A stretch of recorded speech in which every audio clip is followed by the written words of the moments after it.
കർത്താവിൻ്റെ അതിപരിശുദ്ധമായ നാമം വാഴ്ത്തപ്പെടുമാറാകട്ടെ. വെളിപ്പാട് പുസ്തകം 8-ാം അധ്യായം 2-ാമത്തെ വാക്യം. അപ്പോൾ ദൈവസന്നിധിയിൽ 7 ദൂതന്മാർ നിൽക്കുന്നത് ഞാൻ കണ്ടു. അവർക്ക് 7 കാഹളം ലഭിച്ചു. ദൈവസന്നിധിയിൽ കാഹളം പിടിച്ചു നിൽക്കുന്ന ദൂതന്മാർ. വെളിപ്പാട് പുസ്തകത്തിലെ പ്രവചന വിഷയങ്ങളെക്കുറിച്ച് ചിന്തിക്കുവാനല്ല ഇപ്പോൾ ഈ വാക്യം വായിച്ചത്. ഈ തിരുവചന ഭാഗം വായിച്ച് ധ്യാനിച്ചപ്പോൾ സ്വർഗത്തിലെ ദൈവം ഹൃദയത്തിൽ നൽകിയതായ ചില ആലോചനകൾ ദൈവവചനം കേൾക്കുവാനായി പവർവിഷൻ ടിവിയുടെ മുമ്പിലായിരിക്കുന്ന ദൈവമക്കളുമായി പങ്കുവയ്ക്കുവാൻ വേണ്ടിയാണ്. ഇവിടെ ദൈവസന്നിധി നിൽക്കുന്ന ഈ 7 ദൂതന്മാർ ആരാണ്? ആത്മീയ അർത്ഥത്തിൽ നാം ചിന്തിക്കുമ്പോൾ ദൂത് വഹിക്കുന്നവരാണ് ദൂതന്മാർ. സ്വർഗത്തിലെ ദൈവത്തിൻ്റെ ദൂത് നമ്മുടെ അകത്തുണ്ടെങ്കിൽ നാം അത് വഹിക്കുന്നവരാണ്. നാം ദൂത് വഹിക്കുന്നവരാണ്. ദൈവസാന്നിധ്യം അനുഭവിക്കുന്നുവെങ്കിൽ നാം ദൈവസന്നിധിയിലാണ് നിൽക്കുന്നത്. ദൈവത്തിൻ്റെ സാന്നിധ്യം അനുഭവിക്കുന്നവരാകുന്നു നാമെങ്കിൽ ദൈവസന്നിധിയിലല്ലേ നാം നിൽക്കുന്നത്. 7 ദൂതന്മാർ ദൈവസന്നിധി നിൽക്കുന്നത് ഞാൻ കണ്ടു. ഞാനും നിങ്ങളും സ്വർഗത്തിലെ ദൈവത്തിൻ്റെ ദൂത് അകത്തുള്ളവരാണെങ്കിൽ, ദൂത് വഹിക്കുന്നവരാണെങ്കിൽ, ദൈവസാന്നിധ്യം അനുഭവിക്കുന്നവരാണെങ്കിൽ നാം ദൈവസന്നിധിയിൽ നിൽക്കുന്ന ദൂതന്മാരാണ്. വേദശാസ്ത്രപരമായി 7 പൂർണ്ണതയെ കുറിക്കുന്ന സംഖ്യയാണ്. അപ്പോൾ ദൈവസന്നിധി നിൽക്കുന്ന 7 ദൂതന്മാർ എന്ന് പറഞ്ഞാൽ ദൈവ സാന്നിധ്യം അനുഭവിക്കുന്ന എല്ലാവരെയും ഇത് കാണിക്കുകയാണ്. ദൈവത്തിൻ്റെ ആലോചന പ്രകാരം ജീവിക്കുന്നവരായ നാമാണത്. എല്ലാ സഭകളിലും ദൂതന്മാരുണ്ട്. എഫേസോസിലെ സഭയുടെ ദൂതന് എഴുതുന്നത്, പെർഗമോസിലെ സഭയുടെ ദൂതന്, സർദീസിലെ സഭയുടെ ദൂതന്, സ്മുർണയിലെ സഭയുടെ ദൂതന്, ഇങ്ങനെ എല്ലാ സഭകളിലും സ്വർഗത്തിലെ ദൂത് വഹിക്കുന്നവരുണ്ട്. ഈ ദൂതന്മാർക്കെല്ലാം ദൈവം കാഹളം നൽകുകയാണ്. ദൈവത്തിൻ്റെ വചനം നാം പഠിക്കുമ്പോൾ വേദപുസ്തകത്തിൽ കാഹളങ്ങളെക്കുറിച്ച് നാം കാണുന്നുണ്ട്. തിരുവചനത്തിലെ കാഹളങ്ങളെക്കുറിച്ച് നാം ചിന്തിക്കുമ്പോൾ സംഖ്യാപുസ്തകം 10-ാം അധ്യായം 1 മുതൽ 3 വരെയുള്ളതായ വാക്യങ്ങൾ നാം ഇപ്രകാരം വായിക്കുന്നുണ്ട്. യഹോവ പിന്നെയും മോശയോട് അരുളിച്ചത് എന്തെന്നാൽ, വെള്ളി കൊണ്ട് 2 കാഹളമുണ്ടാക്കുക, അടുപ്പ് പണിയായി അവയെ ഉണ്ടാക്കേണം. അവ നിനക്ക് സഭയെ വിളിച്ചു കൂട്ടുവാനും പാളയത്തെ പുറപ്പെടുവിപ്പാനും ഉതകേണം. അവ ഊതുമ്പോൾ സഭ മുഴുവനും സമാഗമന കൂടാരത്തിൻ്റെ വാതിൽക്കൽ നിന്റെ അടുക്കൽ കൂടേണം. വെള്ളി കൊണ്ട് കാഹളമുണ്ടാക്കണം. അടിപ്പ് പണിയായി 2 കാഹളമുണ്ടാക്കണം. ദൈവത്തിൻ്റെ പ്രമാണമാണ്. 2 കാര്യങ്ങൾക്ക് വേണ്ടിയാണ്. ഒന്ന്, സഭയെ വിളിച്ചു കൂട്ടുന്നതിന് വേണ്ടി. സമാഗമന കൂടാരത്തിന് മുൻപിൽ ദൈവജനത്തെ കൂട്ടിവരുത്തുവാൻ വേണ്ടി ഊതുവാനുള്ള കാഹളം. 2, പാളയത്തെ പുറപ്പെടുവിക്കുന്നതിന് വേണ്ടി ഊതേണ്ടതായ കാഹളം. ഒന്നാമത്തെ കാഹളം അത് സുവിശേഷത്തെയാണ് കാണിക്കുന്നത്. പഴയ നിയമം നിഴലും പുതിയ നിയമം പൊരുളുമാണ്. പഴയ നിയമത്തിലെ സഭയെ കൂട്ടുവാനുള്ളതായ കാഹളം സമാഗമന കൂടാരത്തിന് മുമ്പിൽ ആരാധനയ്ക്ക് വേണ്ടി ദൈവജനത്തെ വിളിച്ചു കൂട്ടുവാനുള്ള കാഹളം പുതിയ നിയമത്തിലെ സുവിശേഷത്തെയാണ് കാണിക്കുന്നത്. ദൈവാലയത്തിലേക്ക്, സമാഗമന കൂടാരത്തിലേക്ക് ദൈവവും മനുഷ്യനും തമ്മിൽ സമാഗമിക്കുന്ന രംഗത്തേക്ക്, സമാഗമന സ്ഥലത്തേക്ക് ദൈവവും മനുഷ്യൻ തമ്മിൽ സമാഗമിക്കുവാൻ തക്കവണ്ണം, ഒരുമിച്ചാകുവാൻ തക്കവണ്ണം ജനത്തെ വിളിച്ചു കൂട്ടുന്നതിന് വേണ്ടി, ജനത്തെ ദൈവസന്നിധിയിലേക്ക് ആകർഷിച്ചു കൂട്ടുന്നതിന് വേണ്ടി ദൈവം ഏൽപ്പിച്ചിരിക്കുന്ന കാഹളമാണ് സുവിശേഷം എന്ന കാഹളം. വെള്ളി കൊണ്ട് അടിപ്പ് പണിയായിട്ടാണ് കാഹളം ഉണ്ടാക്കേണ്ടത്. വെള്ളി അടിച്ചടിച്ച് കാഹളമായി രൂപപ്പെടുത്തണം. ഞാൻ ഈ കാഹളം കയ്യിലെടുക്കുമ്പോഴെല്ലാം, ദൈവോധനം കരങ്ങളിലെടുക്കുമ്പോഴെല്ലാം, സുവിശേഷവേല ചെയ്യുമ്പോഴെല്ലാം ഞാൻ ഓർക്കാറുണ്ട്, ഇതിൻ്റെ പിന്നിൽ ഒരു വെള്ളി അടികൊണ്ടിട്ടുണ്ട്. അടികൊണ്ട് തകർന്നതായ ഒരു വെള്ളിയുടെ ചരിത്രം ഇതിൻ്റെ പുറകിലുണ്ട്. സ്വർഗത്തിലെ വെള്ളി നക്ഷത്രമായവൻ, സ്വർഗീയ തിരുക്കുമാരൻ അടികൊണ്ട് തകർന്ന്, ദുഷ്കർമ്മികളുടെ അടികളാലും പീഡകളാലും തകർക്കപ്പെട്ട്, ശരീരം തകർന്ന് നുറുങ്ങി നമ്മുടെ കരങ്ങളിൽ ഏൽപ്പിക്കപ്പെട്ടിട്ടുള്ളതാണ് ഈ സുവിശേഷം എന്ന കാഹളം. ഇന്ന് ഞാനും നിങ്ങളും ഈ സുവിശേഷ സത്യങ്ങൾ അനുഭവിക്കുമ്പോൾ, ദൈവസാന്നിധ്യം അനുഭവിക്കുമ്പോൾ, സമാഗമന കൂടാരത്തിൽ ഒരുമിച്ച് കൂടി വന്ന് ദൈവവും മനുഷ്യനും തമ്മിൽ സമാഗമിക്കുന്നതായ സന്തോഷം, ദൈവസാന്നിധ്യത്തിൻ്റെ ആനന്ദം അനുഭവിക്കുമ്പോൾ, ആരാധനയുടെ സന്തോഷം അനുഭവിക്കുമ്പോൾ, ദൈവസാന്നിധ്യത്തിൽ മതിമറന്ന് ആനന്ദിച്ച് അവനെ സ്തുതിക്കുമ്പോൾ, ദൈവത്തെ ആരാധിക്കുമ്പോൾ, സന്തോഷം കൊണ്ട് ഉള്ളം നിറഞ്ഞവന് സ്തോത്രം പാടുമ്പോൾ നാം മറന്നു കളയരുത്, എനിക്ക് നിങ്ങൾക്കും ഈ സമാഗമനം അനുവദിച്ചു തരുവാൻ, ദൈവ സാന്നിധ്യത്തിൽ നിൽക്കുവാൻ യോഗ്യതയില്ലാത്തവരായ നമ്മെ, പാപികളായ നമ്മെ ദൈവ സാന്നിധ്യത്തോട് അടുപ്പിക്കുവാൻ തക്കവണ്ണം ഈ യോഗ്യത ലഭിക്കുവാൻ ഇതിൻ്റെ പിമ്പിൽ അടികൊണ്ട് തകർന്ന ഒരു ചരിത്രമുണ്ട്. നമ്മുടെ കർത്താവിൻ്റെ ക്രൂശ് മരണത്താലാണ് ഇതെല്ലാം നമുക്ക് ലഭ്യമായി തീർന്നത്.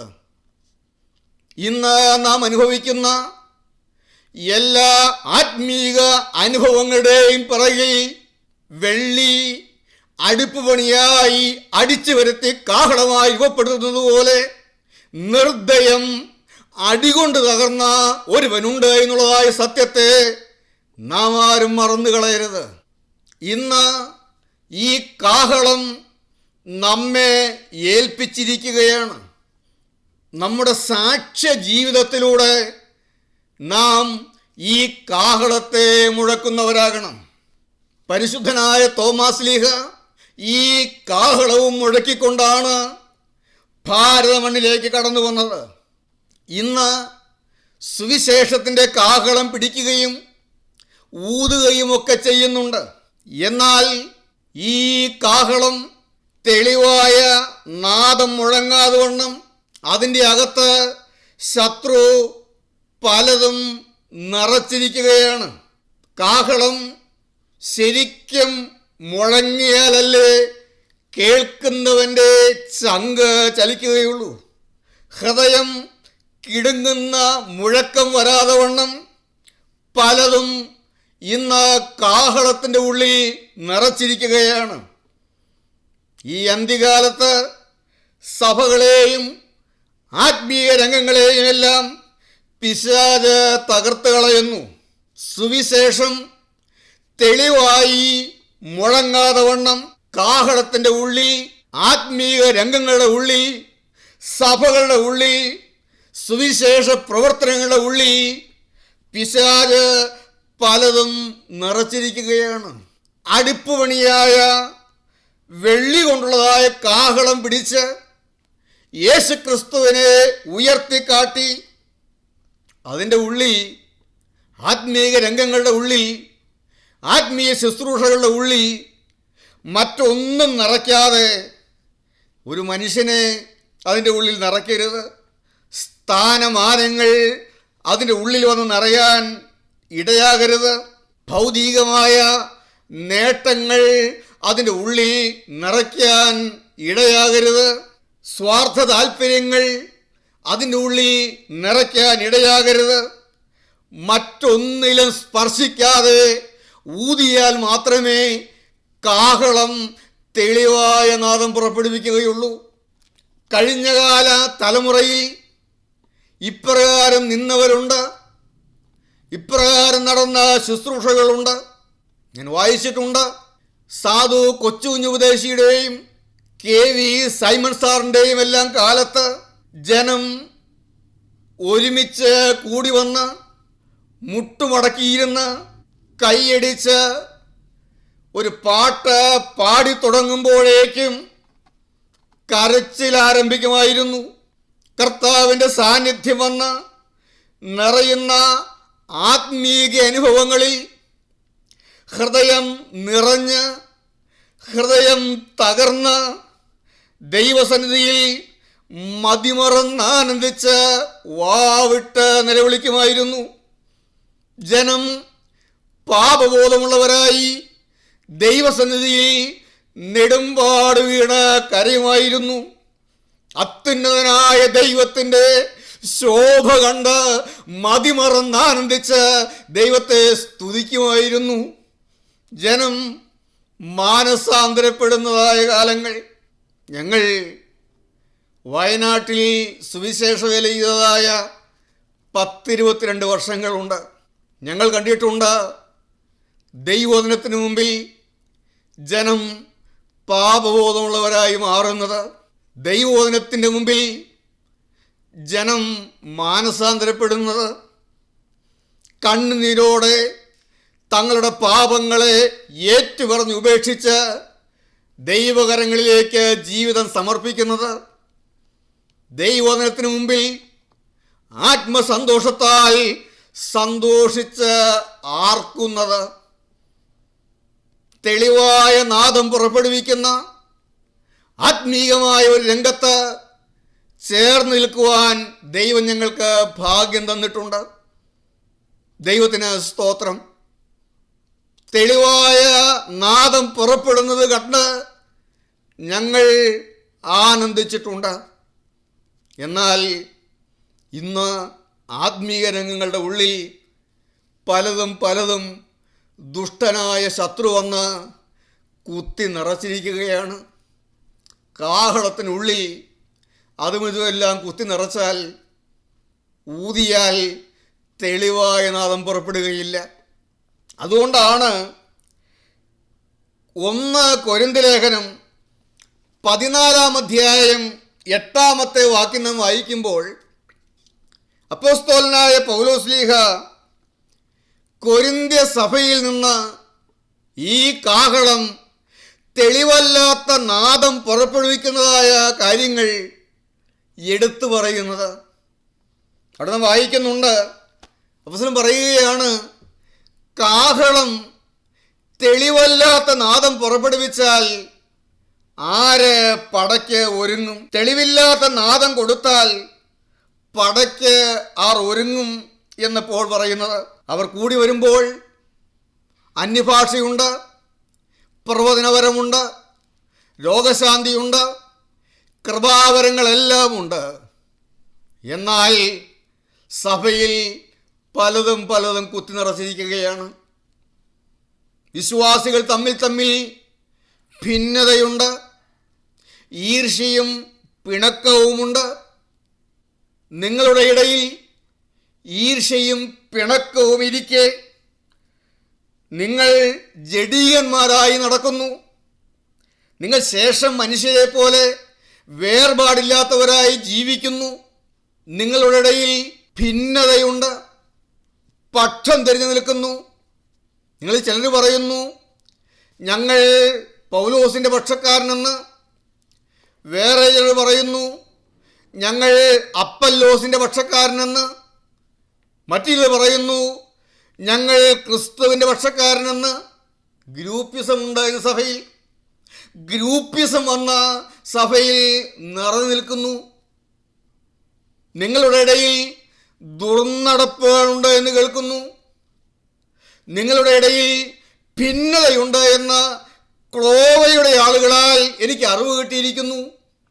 ഇതെല്ലാം തിങ്ങി നിറഞ്ഞതുകൊണ്ട് കൊരിന്ത്യ സഭയിൽ നിന്ന് ഈ കാഹളം തെളിവില്ലാത്ത നാദം പുറപ്പെടുവിക്കുന്ന അനുഭവം. ശുദ്ധമായ വെള്ളി കൊണ്ട് അടിപ്പ് പണിയായി കാഹളം ഉണ്ടാക്കി ഊതിയാൽ മാത്രമേ തെളിവായ നാദം പുറപ്പെടുകയുള്ളൂ. ഈ അന്ത്യകാല തലമുറയിൽ തെളിവായ നാദം പുറപ്പെടുവിക്കുന്ന ശുദ്ധമായ വെള്ളി കൊണ്ട് നിർമ്മിക്കപ്പെട്ട് ജീവിതത്തിൽ അശുദ്ധി കലരാതെ വിശുദ്ധ ജീവിതം നയിച്ചുകൊണ്ട് മറ്റൊന്നിലേക്കും ചാഞ്ഞു നിൽക്കാതെ മറ്റൊന്നിലേക്കും തൊട്ടു നിൽക്കാതെ ജീവിതം പരിശുദ്ധമായി സൂക്ഷിച്ചുകൊണ്ട് ഈ കാഹളനാദം പുറപ്പെടുവിക്കുവാൻ, സുവിശേഷ രംഗത്ത് നിൽക്കുവാൻ ആരെല്ലാം തയ്യാറാകുന്നുണ്ട്? ഈ കാഹളം ഉയർത്തി ഊതാൻ ആരുണ്ട്? ദൈവസന്നിധിയിൽ കാഹളം പിടിച്ചു നിൽക്കുന്ന ദൂതന്മാരെ ഇന്നും കാണട്ടെ. സഭയെ കൂട്ടി വരുത്തുവാൻ, കൂട്ടിച്ചേർക്കുവാൻ നമുക്കും കാഹളമൂതാം. സംഖ്യാപുസ്തകം 10 അധ്യായം 9 വാക്യത്തിൽ നാം ഇപ്രകാരം വായിക്കുന്നുണ്ട്: നിങ്ങളുടെ ദേശത്ത് നിങ്ങളെ ഞെരുക്കുന്ന ശത്രുവിൻ്റെ നേരെ നിങ്ങൾ യുദ്ധത്തിന് പോകുമ്പോൾ ഗംഭീരധ്വനിയായി കാഹളം ഊതേണം. എന്നാൽ നിങ്ങളുടെ ദൈവമായ യഹോവ നിങ്ങളെ ഓർത്ത് ശത്രുക്കളുടെ കയ്യിൽ നിന്ന് നിങ്ങളെ രക്ഷിക്കും. നിങ്ങളുടെ ദേശത്ത് നിങ്ങളെ ഞെരുക്കുന്ന ശത്രുവുണ്ട്. ആ ശത്രുവിൻ്റെ നേരെ യുദ്ധത്തിന് പോകണമെന്നാണ് പറയുന്നത്. അങ്ങനെ നിങ്ങളുടെ ദേശത്ത് നിങ്ങളെ ഞെരുക്കുന്ന ശത്രുവിൻ്റെ നേരെ യുദ്ധത്തിന് പോകുമ്പോൾ നിങ്ങൾ ഈ കാഹളം ഊതണം. നമ്മളെ ഞെരുക്കുന്ന കാര്യങ്ങളുണ്ട്, ഞെരുക്കുന്നവരുണ്ട്.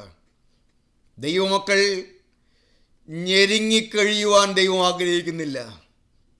എന്നും ഞെരുങ്ങി തീർന്നു പോകേണ്ട ജീവിതമല്ല ദൈവമക്കളുടെ ജീവിതം.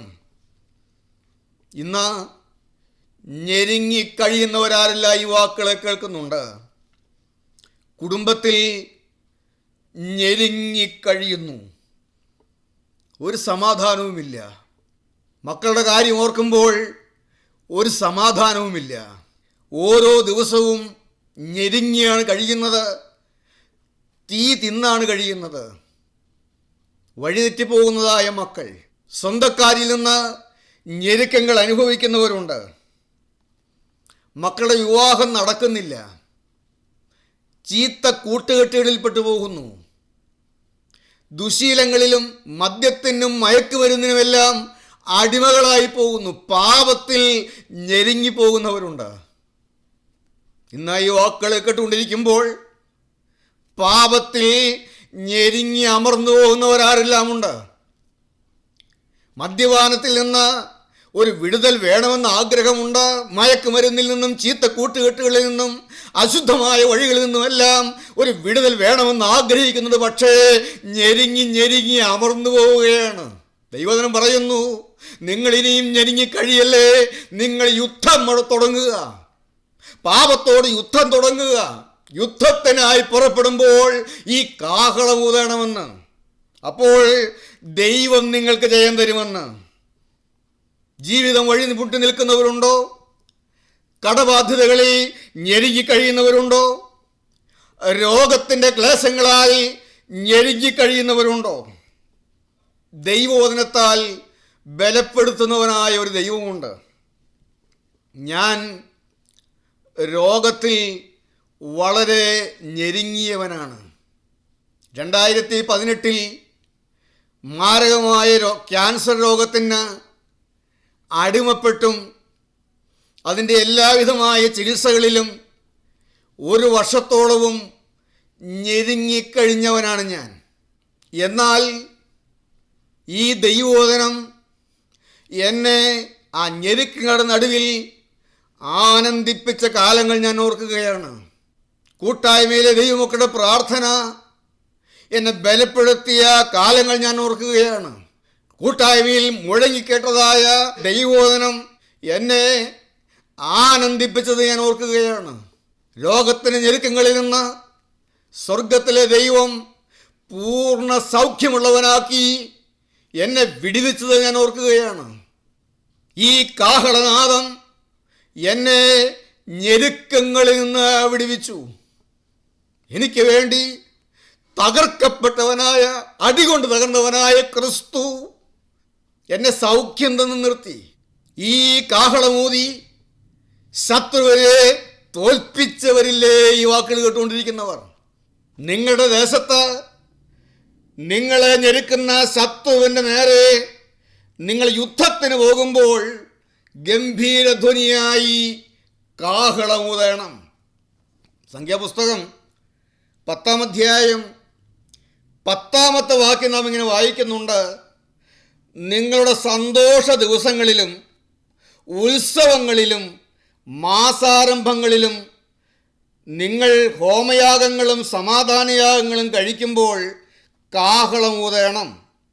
അവ നിങ്ങൾക്ക് ദൈവത്തിൻ്റെ സന്നിധിയിൽ ജ്ഞാപകമായിരിക്കും. യഹോവയായ ഞാൻ നിങ്ങളുടെ ദൈവമാകുന്നു. നിങ്ങളുടെ സന്തോഷ ദിവസങ്ങളിലും ഉത്സവങ്ങളിലും മാസാരംഭങ്ങളിലും നിങ്ങൾ കാഹളമൂതണം. ദൈവവചനത്തിൻ്റെ പ്രാധാന്യം വലുതാണ്. നമ്മുടെ സന്തോഷ ദിനങ്ങൾ മദ്യം കൊണ്ട് നിറയുന്നവയാകരുത്. ദൈവവചനം മുഴങ്ങണം. നമ്മുടെ സന്തോഷ ദിനങ്ങൾ ദൈവവചനം മുഴങ്ങുന്ന ദിനങ്ങളായി മാറണമെന്ന് ദൈവം ആഗ്രഹിക്കുന്നു. സുവിശേഷത്തിൻ്റെ സാക്ഷ്യം വിളങ്ങുന്ന ജീവിതങ്ങളായി മാറണമെന്ന് ദൈവം ആഗ്രഹിക്കുന്നു. മദ്യവെച്ച് കൂത്താടുന്ന രംഗങ്ങളായി മാറാനല്ല, മദ്യം കൊണ്ട് നിറയുന്ന രംഗങ്ങളായി മാറാനല്ല. സാക്ഷ്യത്തോടെ നാം ദൈവസന്നിധിയിൽ സന്തോഷിക്കുന്ന രംഗങ്ങളായി മാറണം. നമ്മുടെ വിവാഹങ്ങളുണ്ട്, നമ്മുടെ ബർത്ത്ഡേകളുണ്ട്, വെഡ്ഡിങ് ആനിവേഴ്സറികളുണ്ട്, നമ്മുടെ സന്തോഷ ദിനങ്ങൾ, നമ്മുടെ മാസാരംഭങ്ങൾ, നമ്മുടെ ഉത്സവ ദിനങ്ങൾ സുവിശേഷത്തിൻ്റെ സത്യം മുഴങ്ങുന്ന ദിനങ്ങളായി മാറണം. നമ്മുടെ സാക്ഷ്യം വെളിപ്പെടുന്ന ദിനങ്ങളായി മാറണം. ഞാനും നിങ്ങളും ദൈവമക്കളാണ് എന്നുള്ളതായ സാക്ഷ്യത്തെ വെളിപ്പെടുത്തുന്ന ദിനങ്ങളായി മാറണം. അവിടെ മറ്റെന്തെങ്കിലും കൊണ്ട് നിറഞ്ഞാൽ നമ്മുടെ സാക്ഷ്യം വെളിപ്പെടുകയില്ല. കാഹളത്തിൽ നിന്ന്, നമ്മുടെ ജീവിതത്തിൽ നിന്ന് തെളിവല്ലാത്ത നാദം പുറപ്പെടും. അനേകർ ക്രിസ്തുവിനെ വിട്ടുമാറാനിടയാകും. സാക്ഷ്യമില്ലാത്ത ജീവിതം അനേകരെ ദൈവസഭയിൽ നിന്ന് അകറ്റിക്കളയും. സമാഗമന കൂടാരത്തിന് മുമ്പിൽ ജനത്തെ കൂട്ടി വരുത്തുവാൻ, ദൈവാലയത്തിന് മുമ്പിൽ ആലയമാകുന്ന സഭയിലേക്ക് ജനത്തെ കൂട്ടി വരുത്തുവാൻ തക്കവണ്ണം തെളിവായ നാദം മുഴങ്ങുന്ന സാക്ഷ്യ ജീവിതം മറ്റുള്ളവർ കാണാൻ തക്കവണ്ണം നിൽക്കുന്ന അനുഗ്രഹിക്കപ്പെട്ട സുദിനങ്ങളായി മാറണം. ദൈവം നമ്മെക്കുറിച്ച് ആഗ്രഹിക്കുന്നു. നാം അങ്ങനെ നിൽക്കാൻ ദൈവം നമ്മെക്കുറിച്ച് ആഗ്രഹിക്കുന്നു. നമ്മുടെ സന്തോഷ ദിവസങ്ങളിൽ, ഉത്സവ ദിവസങ്ങളിൽ ഈ കാഹളമൂതണമെന്ന് ദൈവം ആഗ്രഹിക്കുന്നു. രണ്ടാമത്തെ കാഹളം സഭയെ പുറപ്പെടുവിക്കുവാനുള്ള കാഹളമാണ്. ആ കാഹളം മുഴങ്ങാറായി. കർത്താവ് തൻ ഗംഭീരനാദത്തോടും പ്രധാന ദൂതൻ്റെ ശബ്ദത്തോടും ദൈവത്തിൻ്റെ കാഹളത്തോടും കൂടെ സ്വർഗത്തിൽ നിന്ന് ഇറങ്ങി വരുന്ന സമയം, സഭ ഈ ഭൂമിയിൽ നിന്ന് പുറപ്പെടുവിക്കപ്പെടുന്ന നാൾ, കാഹളനാദം കേൾക്കാറായി കുഞ്ഞാട്ടിൻ കാന്തേ. ദൈവകോപം ചൊരിയപ്പെടുന്ന ഒരു നാൾ വരാൻ പോകുന്നു. ഇന്ന് നാം ഈ കാഹളം എണ്ണണം. നമുക്ക് വേണ്ടി അടികൊണ്ട് തകർക്കപ്പെട്ട ക്രിസ്തുവിനെ വഹിച്ചുകൊണ്ട് നിൽക്കണം. ഇന്ന് ഈ കാഹളം പിടിച്ചില്ല എങ്കിൽ, ഇന്ന് നമ്മുടെ നേരെ ദൈവം നീട്ടിത്തരുന്നതായ ഈ രക്ഷയുടെ കാഹളം നാം ഏന്തിയില്ല എങ്കിൽ, സുവിശേഷത്തിൻ്റെ കാഹളം നാം വഹിച്ചില്ല എങ്കിൽ, അന്ന് സ്വർഗത്തിലെ ദൂതൻ്റെ കാഹളം മുഴങ്ങുമ്പോൾ ദൈവക്രോധത്തിൽ നാം അകപ്പെട്ടു പോകും. ഭയങ്കര നാൾ വരാൻ പോകുന്നു. ഇന്നവൻ്റെ കരങ്ങളിലേക്ക് ഏൽപ്പിക്കാം. സ്വർഗത്തിലെ ദൈവം ഈ കാഹളം നമുക്ക് നേരെ നീട്ടുമ്പോൾ നമുക്ക് കൈക്കൊള്ളാം. ക്രിസ്തുവിനെ കൈക്കൊള്ളാം. യേശുവിനെ സ്വീകരിക്കാം. കർത്താവിൻ്റെ ഞങ്ങൾക്ക് ജീവിതം സമർപ്പിക്കാം. കർത്താവ് പ്രസാദിക്കുന്നത് പോലെ കർത്താവിന് നാമത്തെ മഹത്വപ്പെടുത്തിക്കൊണ്ട് നമ്മുടെ സാക്ഷ്യ ജീവിതം കൊണ്ട് ഈ കാഹളം മുഴക്കി നിൽക്കാം. വിധിയുടെ വിശാല താഴ്വരയിൽ ബഹുസഹസ്രം പേർ സമൂഹമായി വിനാശഗർത്തം പൂകിടുവാനായി വഞ്ചിതരായി പ്രയാണം ചെയ്തിടുമ്പോൾ പോകുക നാം പോർവീരരായി. രക്ഷകനേശുവിൻ പ്രിയജനമേ, രക്ഷാദൂതിൻ പടഹവുമായി ഉണർവോടെ മുൻപോട്ട് പോവുക നാം. പാട്ടുകാരൻ പാടുന്നു. നമുക്കൊൻ്റെ കരങ്ങളിലേക്ക് സമർപ്പിക്കാം.